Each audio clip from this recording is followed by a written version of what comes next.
Good morning and welcome to this Daily Devotional Today. In this episode, we're going to be seeing Paul, Silas, and Timothy are going to go to Thessalonica. They're going to preach the gospel and people are going to listen to them, but then they're going to get jealous and they're going to get some bad people, do some bad stuff, and pretend like they're righteous all the while. Does that sound a little bit like your life? People getting upset for really no reason and then trying to play like they're righteous while at the same time attacking other people around them. We're going to talk about how to deal with that and how we should behave.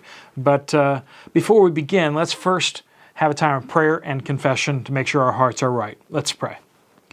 Lord God, we lift up our hearts to you this morning. We pray that you would just help us to walk in the right path, to do what is pleasing to you. Help us to seek your face and to seek your will in your scriptures. Lord, we want to lift up our sins and our failings to you now in this time of confession.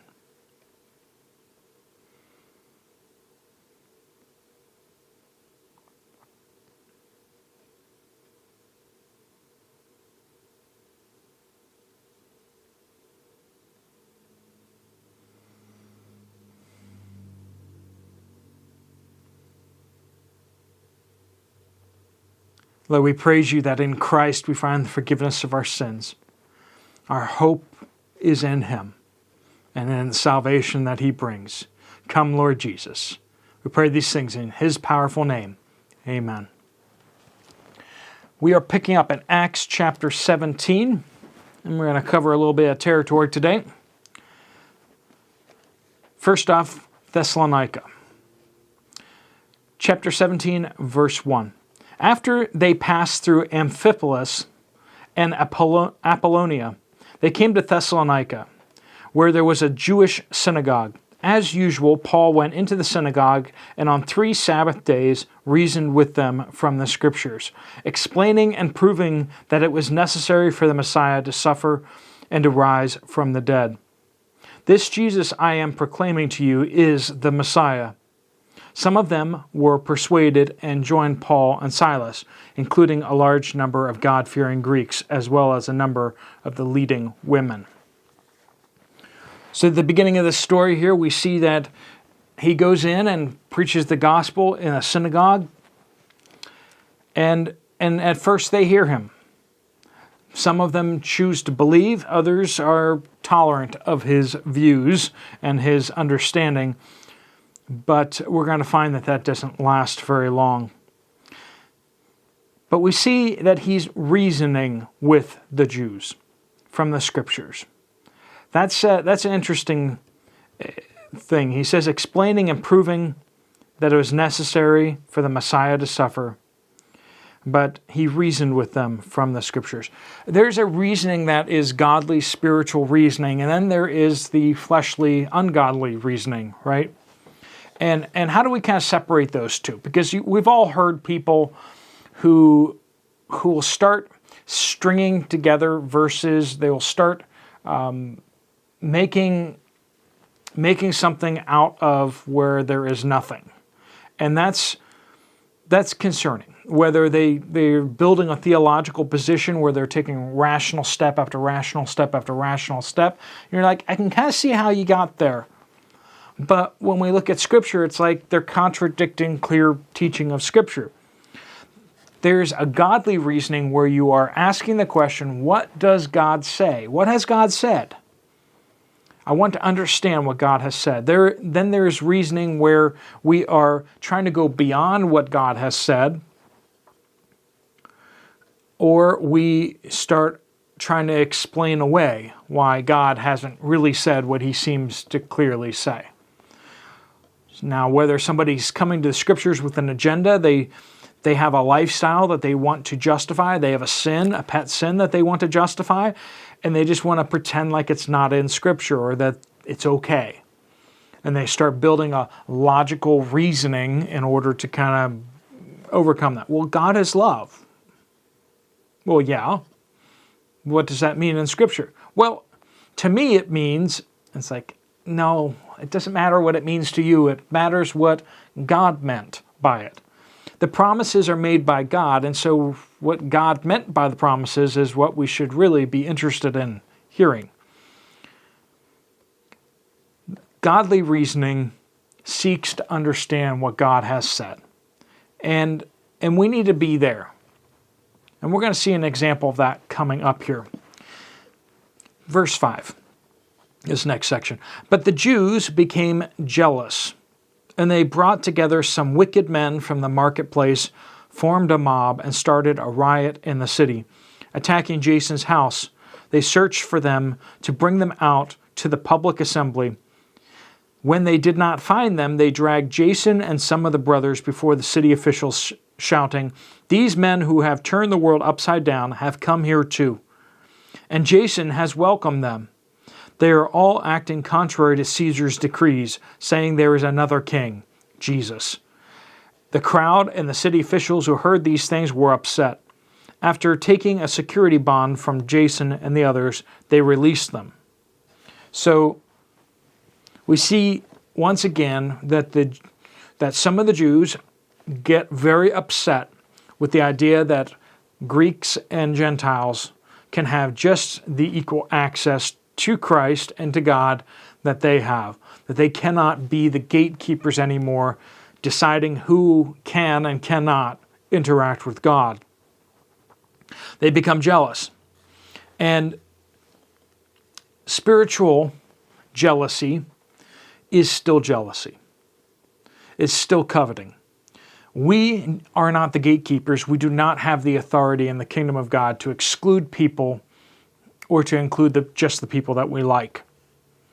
And so when you start seeing that happening, it is a special level of arrogance that we need to be very, very careful about. We need to put that as far away from us as possible and make sure that we are realizing that we are stewards. We are servants of God to do the will of God, who has said, all, make disciples of all nations. All kinds of people. Not just the people that we like, not just the people that are like us, not just the people that impress us a lot, but the people who have faith. And we should preach to all people. Now we also see that these guys, they want to pretend like they're righteous, and so what they do is they get wicked men to stir up the crowd. As if by getting wicked people to do something, you are somehow absolved from that. That you're somehow insulated from that, and it's not your fault anymore. We see that this is what happened when the Jews went up against Jesus. They got the Romans to do their dirty work for them. This self-righteous kind of, well, I'm not doing it, so my hands are clean thing. We can instigate other people to do things and sometimes get that little smug like, well, I didn't do it. They did it. We know that saying certain things to certain people, implying certain things to certain people, will get them spun up, and we are responsible for that. Perhaps you've had that happen in your life where someone's trying to pretend like they're all righteous and holier than thou, but at the same time they're doing these awful things, and maybe they're using people to do that. God sees our heart and sees what we're doing.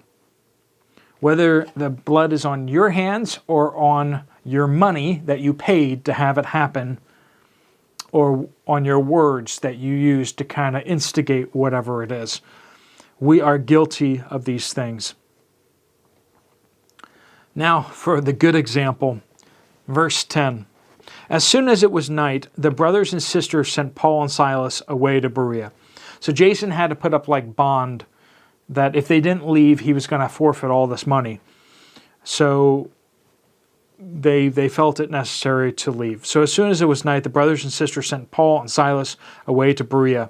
Upon arrival, they went into the synagogue of the Jews. Now notice who's not listed there.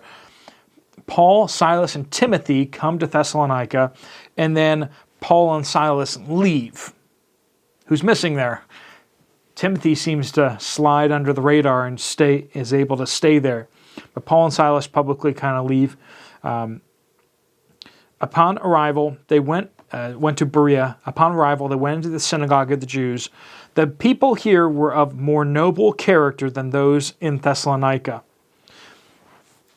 It just, when you hear about churches or peoples of God, and they're just consumed by jealousies and consumed by their own agendas, that's unfortunately all too often the case. But here we see a good church, a good group of people who are more noble. Why are they noble? Since they received the word with eagerness and examined the scriptures daily to see if these things were so. Of course, this is why we see so many Berean churches out there, right? Because it's this idea of being dedicated to the truth and searching the scriptures for yourself to find out if the things said are true. Consequently, many of them believed, including a number of the prominent Greek women as well as men. But when the Jews from Thessalonica found out that the word of God had been proclaimed by Paul in Berea, they came there too, agitating and upsetting the crowds. Then the brothers and sisters immediately sent Paul away to go to the coast, but Silas and Timothy stayed there. Those who escorted Paul brought him as far as Athens, and after receiving instructions for Silas and Timothy to come to him as quickly as possible, they departed. So we see this kind of thing. Timothy gets kind of left at Thessalonica for a bit, and then eventually he comes down to Berea. So Paul leaves Berea, but Timothy and Silas stay there for a bit before they depart and meet up with Paul as well. So when you look at the letters to the Thessalonians, you actually see this kind of come up of what's going on with that, because he appeals to them basically that Timothy, because they had a lot more contact and time with Timothy. Now this period of time is actually condensed a fairly bit of time, because he actually stayed in Berea for a while, and then when he goes down to Athens, they're kind of waiting for Timothy for quite a while, which is where we see some of those letters written. So all this to say is, like, we need to be dedicated to the truth and focused in on seeking what God's will is, right? Reasoning with godly reasoning, and that is, we are constantly saying, what does the Word of God have to say? Where does it say that? When we examine our beliefs every so often and say, well, where does it say that in the Bible? I've always heard that, I've been taught that, but where is it in the Bible?